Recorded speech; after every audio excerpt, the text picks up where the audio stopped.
Hi hello friends, എല്ലാവർക്കും വിക്രമിൻ്റെയും വേദിയുടെയും അടുത്ത ആഴ്ചയിലെ സൂപ്പർ പ്രൊമോ വിശേഷത്തിലേക്ക് സ്വാഗതം. അതിനു മുമ്പ് നിങ്ങൾക്ക് ആർക്കെങ്കിലും ഞങ്ങളുടെ ചാനൽ ഇഷ്ടപ്പെട്ടുവെങ്കിൽ സബ്സ്ക്രൈബ് ചെയ്യുക, ലൈക്ക് ചെയ്യുക, കമൻറ്റ് ചെയ്യുക. പുതിയ പുതിയ വിശേഷങ്ങളൊക്കെ ആയിട്ട് എല്ലാ ദിവസവും ഞങ്ങൾ നിങ്ങളുടെ കൂടെ ഉണ്ടായിരിക്കും.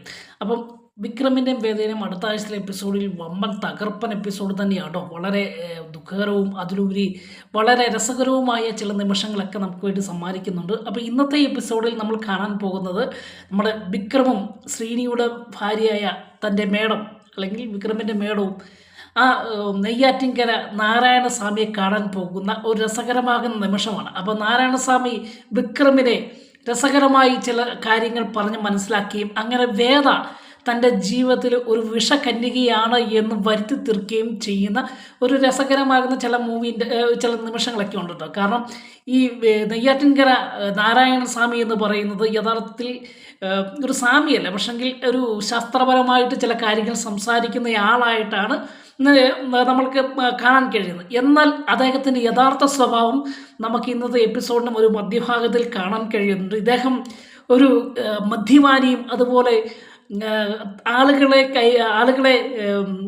അങ്ങോട്ട് ക്ഷണിക്കുകയും അതിനോടൊപ്പം തനിക്ക് തൻ്റെ നേട്ടത്തിന് വേണ്ടി ചില സാമ്പത്തിക നേട്ടത്തിന് വേണ്ടി ചില ശാസ്ത്രപരമാകുന്ന ചില വിഡ്ഢിത്തരങ്ങൾ പറയുന്ന വ്യക്തി മാത്രമാണ് എന്ന് നമുക്ക് മനസ്സിലാക്കാൻ കഴിയുന്നുണ്ട്. അപ്പോൾ വിക്രമിന് ഇദ്ദേഹത്തിൻ്റെ സംസാരമൊക്കെ കേൾക്കുമ്പോൾ ഒരു ആദ്യം തന്നെ ചില സംശയങ്ങൾ ഉണ്ടാകുന്നുണ്ട്.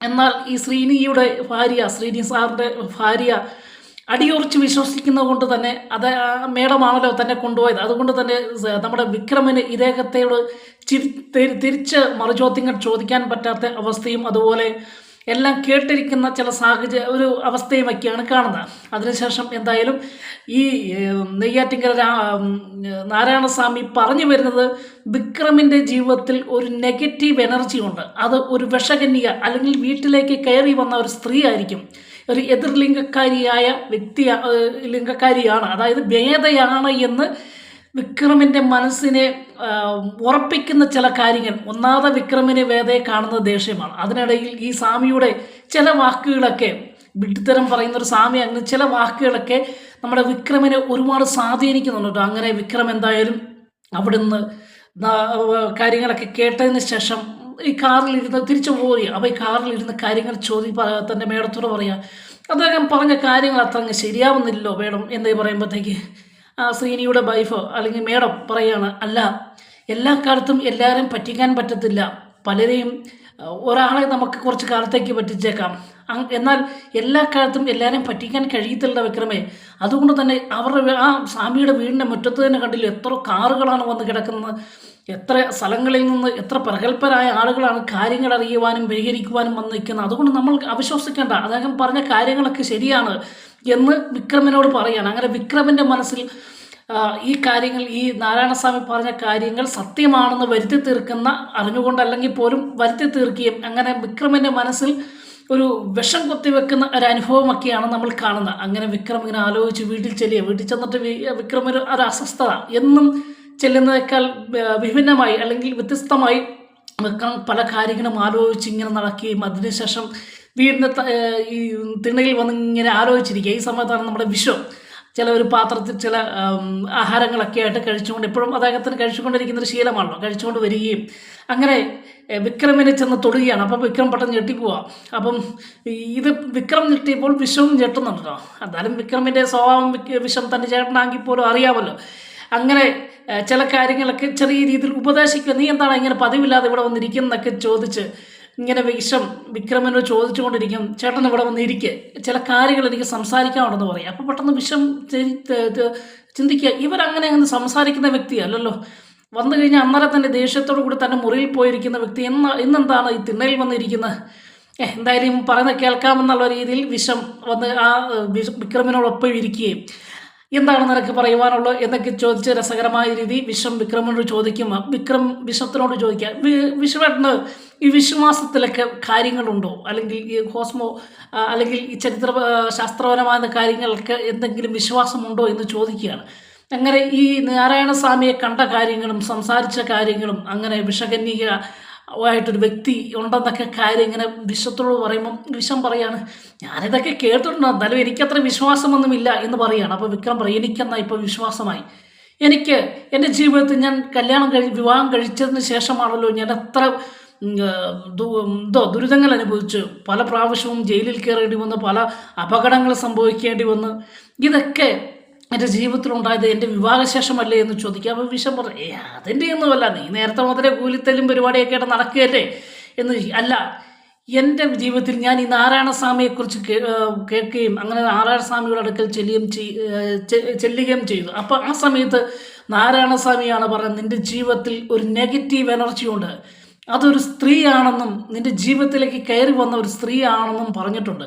അതുകൊണ്ട് തന്നെ ആ സ്ത്രീയാണ് എൻ്റെ ജീവിതത്തെ തകർക്കുന്ന, ഒരു പക്ഷെങ്കിൽ എൻ്റെ മരണം പോലും സംഭവിക്കാൻ ഇത് കാരണമാകുമെന്ന് പറയുമ്പോൾ വിഷം പെട്ടെന്ന് വിക്രമിൻ്റെ മുഖത്തേക്ക് നോക്കുക. അത് നീ ആരെയാണ് ഉദ്ദേശിക്കുന്നത് എന്ന് ചോദിക്കുകയാണ്. അങ്ങനെ ആരാ നിൻ്റെ ജീവിതത്തിൽ ആ സ്ത്രീ എന്ന് ചോദിക്കുക.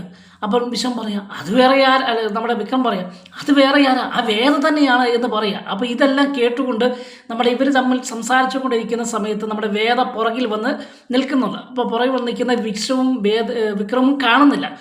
അപ്പം വിക്രമിന് നമ്മുടെ വേദയ്ക്ക് മനസ്സിലായി എന്തോ കുറ്റം പറയുകയാണ്. അങ്ങനെ പതിവില്ലാത്ത രീതിയിൽ വന്ന് ഇങ്ങനെ ഇരിക്കുകയും വിശ്വത്തിനോട് പറയുന്ന കാര്യങ്ങൾ എന്താണെന്ന് കേൾക്കുവാൻ വേണ്ടി ഇരിക്കുക. ഈ സമയത്ത് വിക്രമിൻ്റെ അമ്മയും വരുന്നുണ്ടല്ലോ, കമലയമ്മയും വരുന്നുണ്ട്. കമലയമ്മയും വന്ന് കഴിയുമ്പോൾ അവിടെ പിടിച്ച് നിർത്തുക. അപ്പോൾ പറയുന്നത് കേൾക്കാൻ വേദ നമ്മുടെ വിക്രമിൻ്റെ അമ്മയോട് പറയാം. അതിനുശേഷം നമ്മുടെ വിശ്വത്തിൻ്റെ ഭാര്യയും നന്ദിനിയും ഒക്കെ അവിടെ വന്ന് ഇത് കേൾക്കുകയാണ്. അപ്പോൾ ഈ നാരായണസ്വാമി പറഞ്ഞ കാര്യങ്ങളെല്ലാം വിശ്വത്തിനോട് പറയുകയാണ്.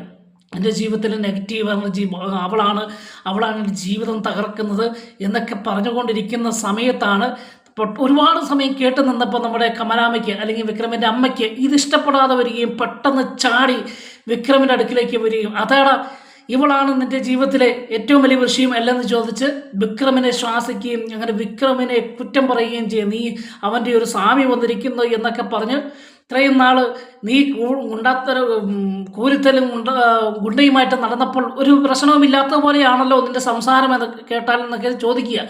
അങ്ങനെ കമലാമ്മ നല്ലപോലെ ദേഷ്യമായിട്ട് ഈ വേദയെക്കുറിച്ച് പറയുന്നത് കേട്ടപ്പോൾ വളരെ ദേഷ്യമായി. എന്നാൽ ഈ സമയത്ത് സന്തോഷിച്ചുകൊണ്ടിരിക്കുന്ന ഒരു വ്യക്തിയുണ്ട്, വിഷകന്യകയായ വ്യക്തി വേദയാണ് എന്ന് പറയുമ്പോൾ കേട്ട് ചിരിച്ചുകൊണ്ടിരിക്കുന്ന നമ്മുടെ നന്ദിനിയെ കാണണം. അങ്ങനെ എന്തായാലും കമലാമ്മയ്ക്ക് ഇതൊന്നും ഇഷ്ടപ്പെട്ടില്ല. അങ്ങനെ വിക്രമിനെ ശ്വാസിക്കുന്ന സമയത്താണ് നമ്മുടെ മാഷ് പതിയെ സൈക്കിളൊക്കെ ഉന്തിക്കൊണ്ട് വരികയാണ്.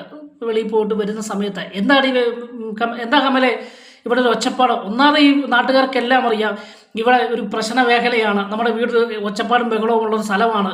അപ്പോൾ ഇതിനിടയ്ക്ക് നീ ഇങ്ങനെ ഉറക്കെ സംസാരിച്ച ഇത് കവല വരെ കേൾക്കാലോ, എല്ലാവരും പറഞ്ഞു കേൾപ്പിക്കേണ്ട കാര്യമുണ്ടോ എന്നൊക്കെ ചോദിച്ച് കമലയോട് നമ്മുടെ മാഷ് ചോദിക്കുന്ന സമയത്ത് പെട്ടെന്ന് നന്ദിനി പറയുകയാണ്, അച്ഛാ വേറെ ഒന്നുമല്ല വിഷയം, വേദയുടെ കാര്യമാണ് എന്ന് പറഞ്ഞ് ആ പറഞ്ഞ കാര്യങ്ങൾ ഒന്ന് ഊതിപ്പെരുപ്പിക്കുവാൻ വേണ്ടി നന്ദിനി പറയുകയും, അങ്ങനെ ഈ സമയത്ത് നമ്മുടെ മാഷിനെന്താ സംഭവം മനസ്സിലാകാതെ നിൽക്കുന്ന സമയത്ത് നമ്മുടെ വേദ തന്നെ പറയട്ടോ, ഞാനൊരു വിഷകന്യകയാണ് എന്ന് പറയുന്ന നാരായണസ്വാമി എന്നൊരു വ്യക്തി പറഞ്ഞെന്നും അത് കൂടെ നമ്മുടെ വിഷുവും തൻ്റെ അച്ഛനായ മാഷിനോട് പറയുകയും ഈ സമയത്ത് മാഷ് പറയുകയാണ്, ഇത്രയും നാൾ ഗുണ്ടാത്തരവും കൂലിത്തല്ലും രാഷ്ട്രീയ വാദവെപ്പും ഒക്കെയായിരുന്നു, ഇപ്പോൾ ദുർമന്ത്രവാദം കൂടെ ആയല്ലോ, അല്ലെങ്കിൽ അതിന് ഫലം കാണുന്ന ഇപ്പോഴത്തെ ശാസ്ത്രീയമായ ചില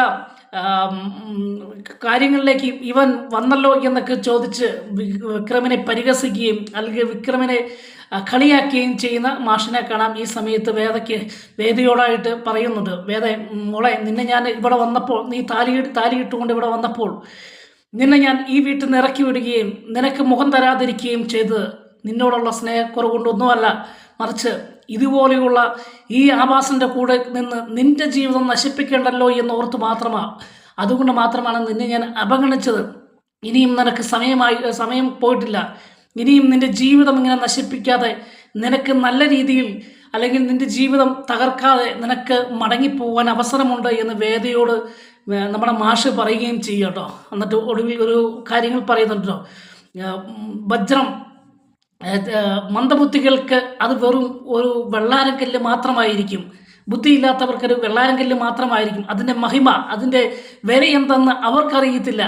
അതുകൊണ്ട് നീ ഒരു വജ്രമാണ്, ആ വജ്രത്തിൻ്റെ വിലയറിയാത്ത ഇവൻ്റെ കൂടെ നിന്ന് നിൻ്റെ ജീവിതം കളയാതെ ഒരു വെള്ളാരക്കല്ലായി മാറാതെ നിനക്ക് ഇനിയും പെമ്മക്കളില്ലാത്ത ഞാൻ ഒരച്ഛൻ്റെ ഒരു അപേക്ഷയായിട്ട് അല്ലെങ്കിൽ ഒരു ഒരു റിക്വസ്റ്റായിട്ട് ഞാൻ പറയുകയാണ്, നിനക്കിനിയും സമയമുണ്ട് നിൻ്റെ ജീവിതം നശിപ്പിക്കാതിരിക്കാൻ എന്ന് പറഞ്ഞ് ഒരു ഉപദേശം കൊടുത്തിട്ട് അകത്തേക്ക് കയറി പോകുന്നൊരു ഭാഗമാട്ടോ. ഈ സമയത്ത് പെട്ടെന്ന് എല്ലാവരും തൻ്റെ മാഷ് അകത്തേക്ക് കയറി പോകുമ്പോൾ എല്ലാവരും അവിടുന്ന് പിരിയുകയും അങ്ങനെ വളരെ വിഷമത്തോടും ഇത് കേട്ട നമ്മളെ ദേവതയ്ക്ക് ഒരുപാട് സങ്കടമുണ്ടാകുകയും അങ്ങനെ ഈ സമയത്ത് നമ്മുടെ നന്ദിനി അവിടെ നിന്ന് ചില കുത്തുവാക്കുകൾ പറയുവാൻ ശ്രമിക്കുന്നുണ്ട്. നന്ദിനി വേദയോട് പറയുകയാണ്, അച്ഛൻ പറഞ്ഞേക്ക് നിനക്ക് മനസ്സിലായോ എന്ന് ചോദിക്കുക. അപ്പോൾ വേദ ചോദിക്കുക, എന്താണ് ഇനിയും നീ ഒരു വെള്ളാരം കല്ലാകാതെ ഇറങ്ങിപ്പോടി എന്നാണ് അച്ഛൻ ഉദ്ദേശിച്ചത് എന്ന് പറയുക. അപ്പം വേദ പറയുക, അങ്ങനെയല്ല, വിലയേറിയിട്ടില്ലാത്ത മന്ദബുദ്ധികൾക്ക് വജ്രം വെറും വെള്ളാരം കല്ല് മാത്രമായിരിക്കുമെന്നാണ് അച്ഛൻ ഉദ്ദേശിച്ചത്.